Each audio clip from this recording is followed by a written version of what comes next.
Olá, minhas queridas, meus queridos, que bom estar com vocês mais uma vez com o programa Ivan Martins, aqui pela Astral TV, sempre trazendo assuntos sobre a espiritualidade, cultura, arte, educação, assuntos, que diz respeito a todos nós. Falamos sobre vida, não é isso? E hoje eu trago um professor, um professor brasileiro, profissão de fé, profissão de coragem. Ele é graduado em História e Filosofia, pós-graduado em Ensino à Distância e Psicopedagogia, atual vice-presidente do Instituto ID. Professor João Carlos, obrigado pela sua presença, gratidão por ter aceito o nosso convite. Como que vocês já devem ter visto, uma entrevista na semana anterior, quando nós falávamos de inclusão digital, E o professor João Carlos, ele é vice-presidente do Instituto ID, como falávamos há pouco, que é o mesmo instituto que falávamos semana passada. Então, como é que essa sua formação em História e Filosofia influenciou o seu trabalho? O que isso traz como realidade para você dentro dessa nossa nova realidade, onde a humanidade está fazendo um trânsito sem volta? Bom, primeiro eu queria agradecer a oportunidade de estar aqui. É um prazer, querido. Ivan, muita alegria, estamos aqui. E semana passada, o meu amigo, que é o presidente, Vitor, esteve aqui também, me falou que foi muito aproveitoso, com muita felicidade de te conhecer. Bom, sobre a educação e ensino à distância, inclusão digital, é um assunto muito gostoso. Nós podemos ficar aqui horas e horas conversando e não ficaríamos sem discutir. A educação à distância e a inclusão digital, elas conversam no sentido de que o que é a inclusão digital? Por que ela aconteceu? Qual a necessidade? Então, existem vários tipos de exclusão. Durante a pandemia, nós professores, descobrimos uma coisa que, de repente, para nós era um fantasma, que era trabalhar com o ensino à distância. Foi por isso que eu fiz até a minha pós-graduação com ensino à distância, visando me aperfeiçoar. Bom, nós, um pouco mais novinhos, vamos dizer assim, achamos que a garotada ia dar um baile na gente. Pensa, nosso medo, ver aquela garotada, todo mundo sabe mexer e tal. E não foi o que aconteceu. Infelizmente, no Brasil, nós temos uma exclusão digital enorme. E a juventude está dentro dessa exclusão. Nós temos números? Olha, não temos números, mas podemos dizer que a maioria dos alunos da escola pública não tem acesso a um computador. E o computador de uma casa é como uma geladeira, um fogão, uma televisão. É um eletrodoméstico. E aí nós descobrimos que essa garotada sabe mexer no celular para jogar. E essas plataformas digitais, de dancinhas e tudo mais. Isso gerou um problema, porque nós queríamos que eles fizessem atividades e tudo para eles era muito... não tinha consistência de aprendizado. Qual era a qualidade desse aprendizado? Como eles estavam acessando esse conhecimento? E a exclusão digital apareceu. E começou a ver que os pais não tinham computador, a família não tinha computador, e as que tinham, qual era a qualidade desse acesso? Desse aparelho, desse acesso, dessa internet, enfim. A velocidade, a qualidade, o número de acessos. E isso existem vários números. A gente pensa que essas crianças estão fazendo grandes acessos. Não estão. Os pais precisam primeiro monitorar isso aí, E a educação digital tem que passar por esse processo de família presente nos acessos. Certo? Nós fomos crianças em outra época e nossos pais também não tinham muito acesso ao que nós fazíamos.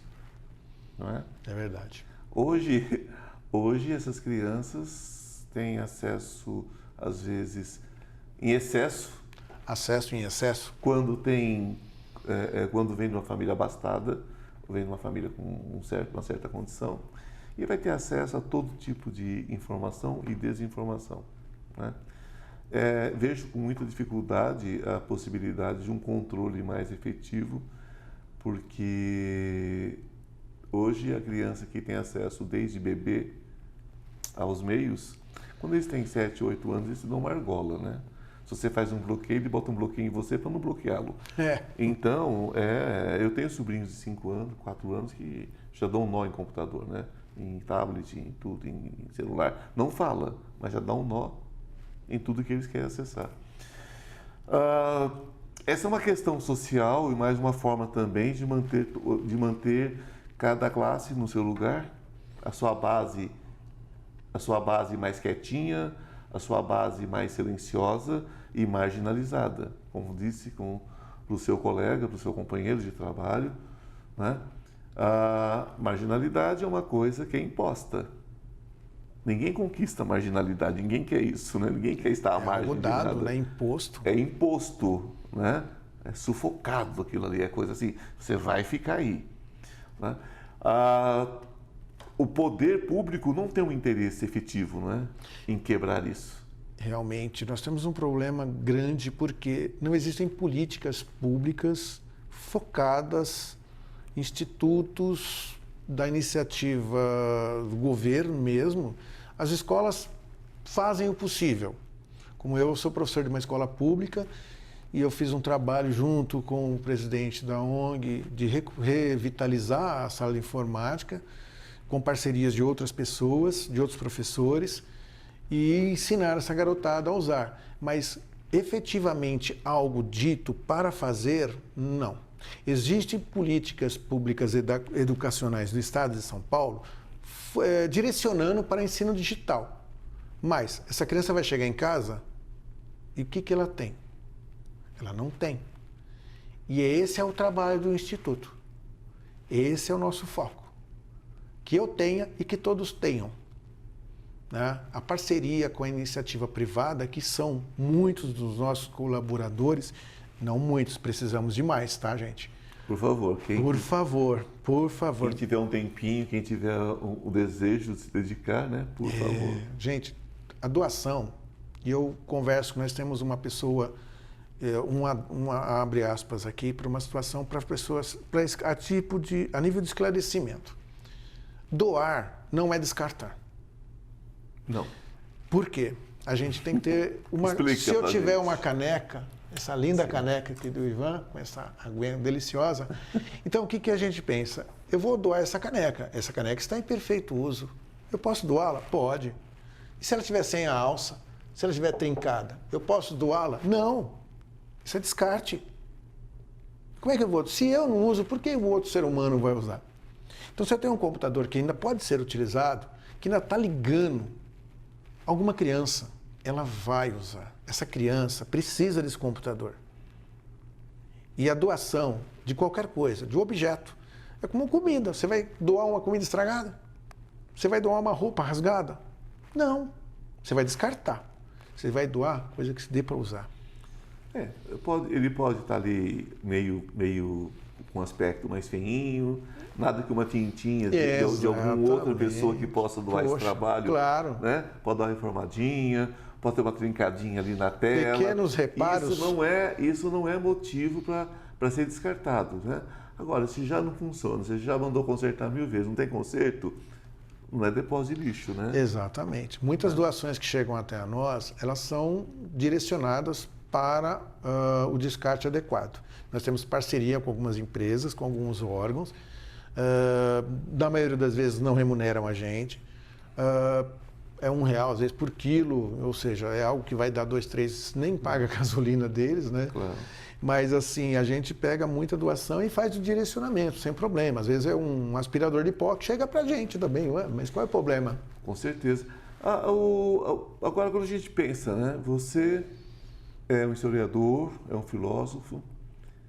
Quando a gente casa isso com tecnologia e quando a gente casa isso com perspectiva de futuro, num mundo que está caminhando cada vez mais para a robotização, para a automação de tudo. Nós estamos vendo que até os trabalhos de aplicativo vão ser substituídos por carros inteligentes em breve.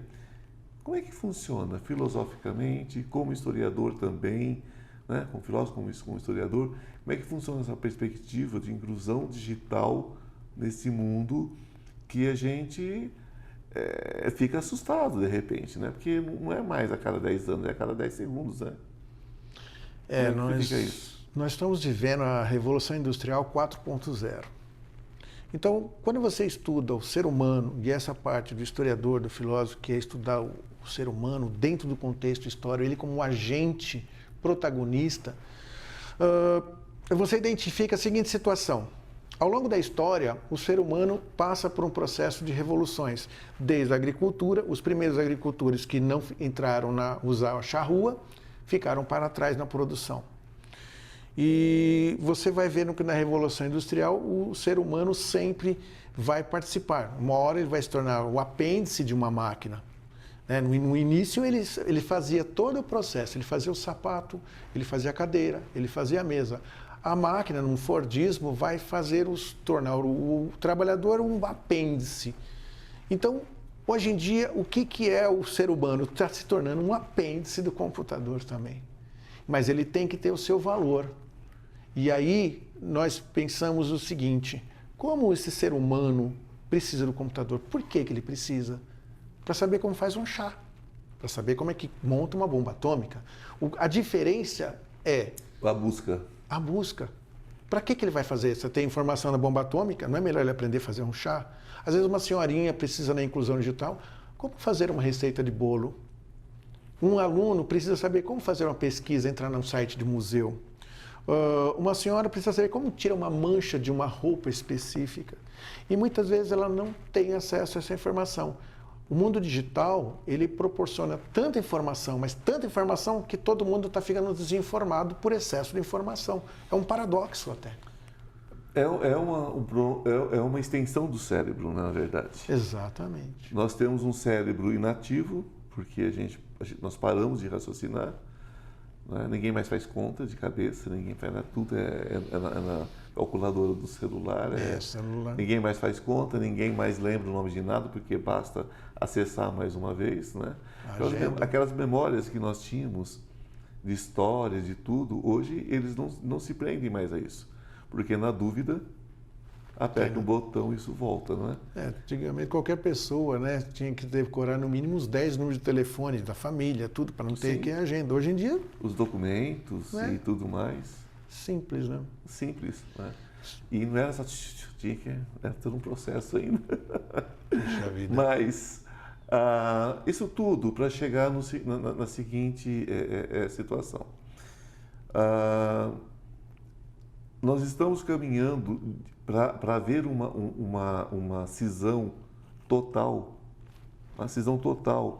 entre quem tem acesso e quem não tem acesso. Nós estamos caminhando para isso, na verdade, porque as lutas como a de vocês, por exemplo, a minha, de muitos que estão nessa busca dessa inserção, dessa inclusão, né, em todos os níveis, é uma coisa muito pessoal nossa, né? Uma luta muito pessoal nossa. Nós vamos falar sobre isso daqui a pouquinho, tá? Logo depois do nosso pequeno intervalo. Não saiam daí. Estou com uma novidade muito legal para vocês. Você sabia que o tarô pode mudar a sua vida? E muda. Nós temos uma lâmina muito especial entre os 22 arcanos maiores que fala sobre essa questão de cair e subir. Não é? Que todos nós temos quedas na vida. O importante é saber como subir rapidamente.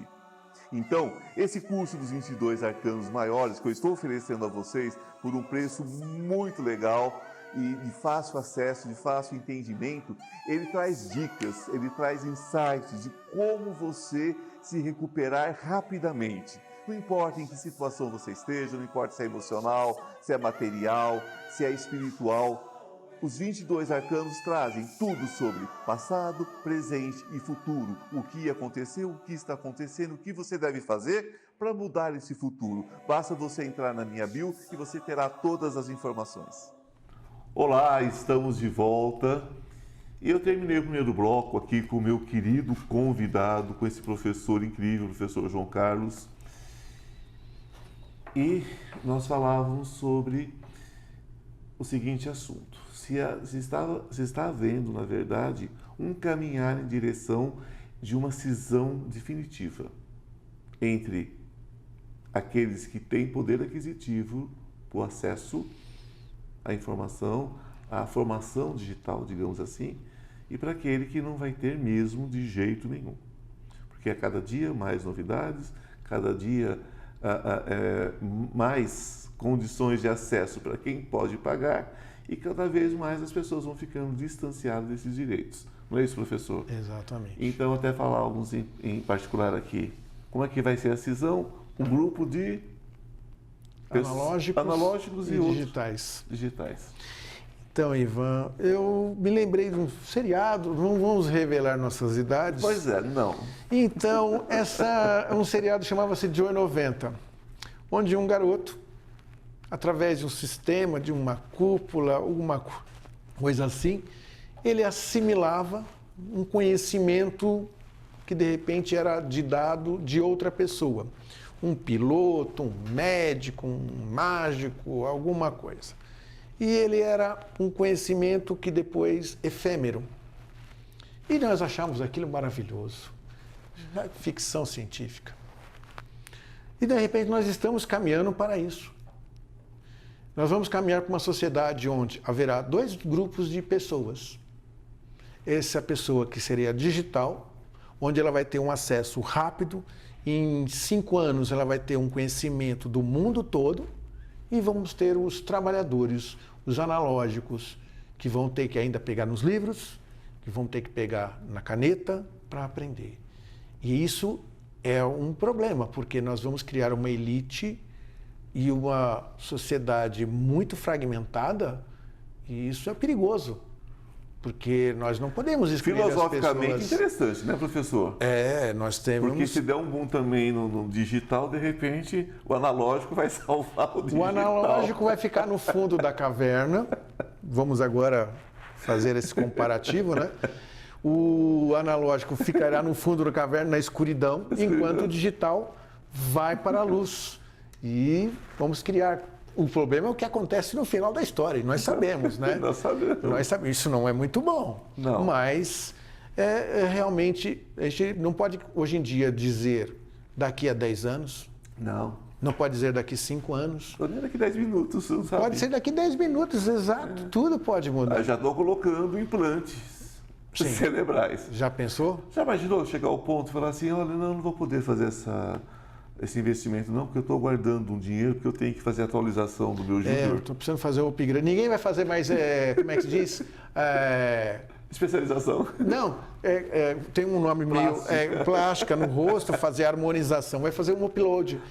Vou fazer um upload. Vou passar uma semana fazendo um upload, quer dizer... Dar uma atualizada, né? Vou dar uma atualizada, tal. Meus arquivos estão meio corrompidos, você sabe como é que é a vida, tal. Isso... Ou seja, quem tem poder aquisitivo e quem não tem. E quem não tem vai fazer o quê? Nós vamos fazer o quê com esse ser humano, né?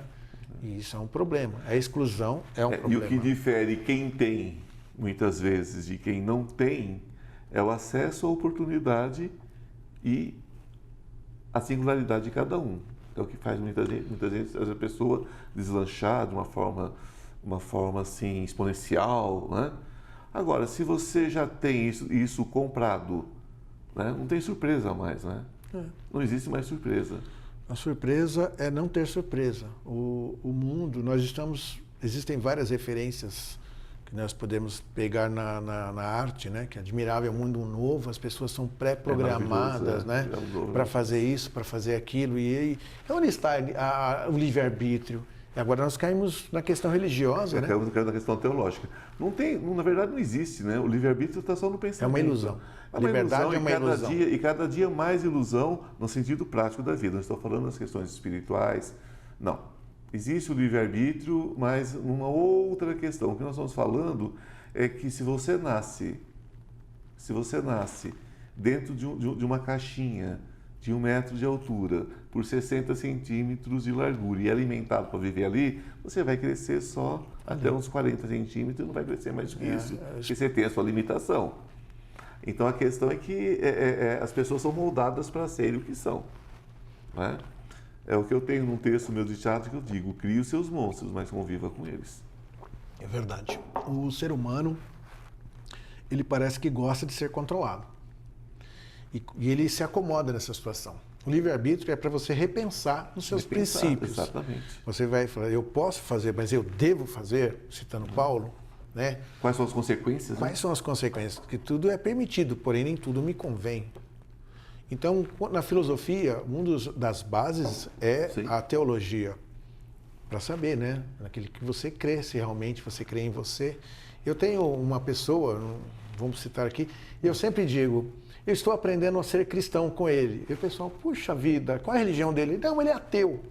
Né? Porque qual é a expectativa dele de salvação? Nenhuma. Então ele faz por quê? Ele faz porque ele não tem recompensa. E isso queria ser verdadeiro princípio cristão. Exatamente. Aquele que estende a mão para um lado para dar, já esperando com a outra aberta para receber, não é mérito. Não é mérito, isso não é compra. Cristão. É compra, é negócio. Que infelizmente a religião muitas vezes traz isso, né? A espiritualidade jamais traz isso, mas a religião sim. Sim. Porque a religião é uma coisa criada pelo homem, né? É um negócio, é um dogma, é uma citada doutrina. 6 vezes na Bíblia. Que é uma questão puramente comercial. Nós estamos falando sobre EAD também, sobre educação à distância. Sim. Qual é a sua perspectiva a respeito disso? Bom, o grande debate, Ivan, na educação é a presença do professor. Física. Eu fiz os cursos de EAD e é desconfortável, porque às vezes uma conversa no final da aula é o mais importante, como você deve ter já passado. Sim. Professor, tal coisa. É ali que o professor às vezes passa muita coisa numa frase. É no contato, é no exemplo. E a presença do professor perante um aluno é tudo. Então, é importante, sim, haver possibilidades, como eu faço no curso com os meus alunos, aprender a utilizar plataformas digitais para que ele não precise se deslocar de um lugar para outro, ainda mais hoje em dia, né, umas questões aí, mas eles podem fazer, na mesma plataforma, trabalhar simultaneamente. Isso é bom. Mas a presença de um professor ao lado e falar com o estudante e conversar é muito mais importante. Mas aí eu entro numa questão que talvez, por favor, entenda como uma observação. Mas aí eu vejo quase que uma questão meio filosófica. Por quê? Eu venho de uma época, e você também, onde nós éramos 20, 30 alunos numa sala de aula e o professor podia ter um emprego só, ele se mantinha. Hoje ele tem 4 empregos com 400 alunos em cada sala. Como que o professor vai ter essa proximidade com o aluno? Então, por isso que eu acho que nós temos que achar nem ao céu, nem o meio termo. O meio termo. Existem as plataformas que são ferramentas, e elas têm que ser entendidas como ferramentas, e tem que ter a presença. Vamos pegar aqui numa seguinte situação. A presença de um pai, lembrei uma história de um pai que chegava todo dia e dava um nó no cobertor. Todo mundo conhece essa história. Então não é a quantidade, é a qualidade.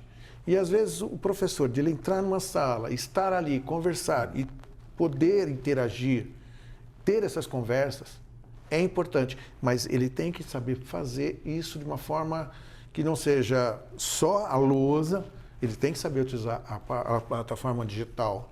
O aluno tem que entender que não é só o caderno, é o computador. E a gente não pode ficar nem tanto preso a uma coisa só, porque quando você engessa um sistema, o que acontece? Ele quebra, ele não se mantém. É a flexibilidade que nos dá esse crescimento. Porque nós vemos hoje que os jovens estão se afastando das relações sociais. Sim.